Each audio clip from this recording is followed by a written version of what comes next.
Perkenalkan, nama saya Citra Siringoringo dengan NPM 19010103004. Baiklah, di sini saya akan menjelaskan sedikit pengertian dari badan usaha ekstraktif. Nah, kegiatan ekstraktif ini dilakukan badan usaha ekstraktif lebih kepada mengolah produk yang dihasilkan dari sumber daya alam. Badan usaha ini memanfaatkan potensi sumber daya alam untuk mencari keuntungan seperti penyediaan bahan tambang dan mineral, hasil hutan, hasil laut, dan minyak bumi. Ciri-ciri dari badan usaha ekstraktif ini, yang pertama, mengambil bahannya langsung dari alam. Hal ini akan berdampak besar karena proses pengambilan sangat jarang atau bahkan tidak ada proses pengembalian sumber daya alam yang telah diambil oleh badan usaha ekstraktif. Yang kedua, hasil kekayaan alam tersebut dijual untuk memperoleh keuntungan. Setelah pengambilan hasil kekayaan alam tersebut, dilakukannya pengolahan untuk bisa dijual secara langsung untuk mendapatkan keuntungan. Yang berikutnya, adapun contoh badan usaha ekstraktif yang bisa saya jelaskan sedikit, yaitu PT Inco, di mana perusahaan ini merupakan salah satu contoh dari usaha ekstraktif. Hal ini diakibatkan karena kegiatan operasional utamanya adalah menggali dan mengambil kekayaan yang dari alam, yaitu nikel. PT Inco ini menggali di beberapa wilayah Indonesia yang wilayah tersebut terdapat kekayaan alam yang berupa nikel. Nikel yang kemudian diambil dan diolah sehingga dijual untuk mendapatkan keuntungan. Contoh kudanya itu yang kedua, badan usaha yang mengambil hasil hutan seperti pabrik kertas dan mebel. Usaha ini adalah untuk menghasilkan produk dari alam, merupakan salah satu contoh dari bahan ekstraktif juga. Pabrik kertas misalnya, ia mengambil hasil alam berupa kayu yang kemudian diolah menjadi kertas.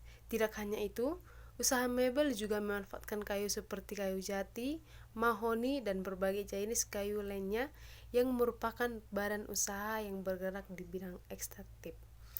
Namun ketika sudah memperoleh sumber daya alam berupa kayu tersebut, para pelaku bisnis hendaknya tetap melakukan pelestarian alam dan reboisasi untuk penghijauan hutan kembali.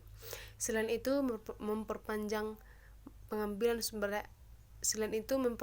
masa pengambilan sumber daya alam berupa kayu tersebut. Reboisasi juga dilakukan untuk menjaga alam tetap lestari. Yang terakhir, badan usaha yang mengambil dari hasil laut seperti pembuatan garam dan penangkapan ikan. Hal ini mengambil hasil laut seperti ikan, rumput laut dan sebagainya yang ada di dalam laut secara langsung tanpa melakukan proses pengolahan apapun sebelumnya. Nah, setelah mereka melakukan penangkapan, badan usaha tersebut akan menjualnya secara langsung maupun bisa menjual secara langsung ataupun lebih baik untuk mengolahnya terlebih dahulu untuk lebih bagus dijual dan mendapatkan keuntungan. Dengan cara mengolahnya bisa dilakukan dengan pembuatan garam hasil laut tersebut. Sama halnya dengan pengambilan hasil hutan juga dan tambang, badan usaha yang menggali dan mengambil hasil laut juga melakukan kegiatan pelestarian hutan seperti yang di atas.